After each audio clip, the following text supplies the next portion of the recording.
శ్రీ వెంకటస్వామి గారి జయంతి సందర్భంగా ఈరోజు రాష్ట్రంలో పెద్ద ఎత్తున వారికి ఘనమైనటువంటి నివాళులు అర్పించడం జరిగింది. శ్రీ వెంకటస్వామి గారు వారి చిన్ననాటి నుంచే ఈ సమాజంలో ఉన్నటువంటి బడుగు బలైన వర్గాల కోసం తప్పిస్తూ వారి అభివృద్ధి కోసం నిరంతర జీవితం మొత్తం పోరాటం చేసిన సంగతి కేంద్ర మంత్రిగా, రాష్ట్ర మంత్రిగా, ఆనాటి ఉమ్మడి రాష్ట్ర కాంగ్రెస్ కమిటీకి అధ్యక్షులుగా కూడా పెద్ద ఎత్తున కాంగ్రెస్ పార్టీకి కానీ ఇటు ప్రజానికానికి కానీ వారు చేసిన సేవలు చిరస్మరణి. ముఖ్యంగా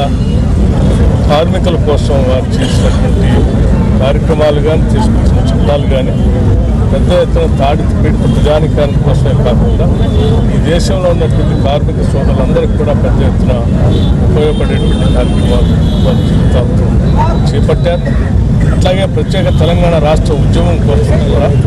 వారు ఆది నుంచి రాష్ట్ర ఆవిర్భావం కోసం చేసిన పోరాటం మనందరం గుర్తు చేసుకున్న ఈ సందర్భంలో వారికి మరొక్కసారి రాష్ట్ర కాంగ్రెస్ రాష్ట్ర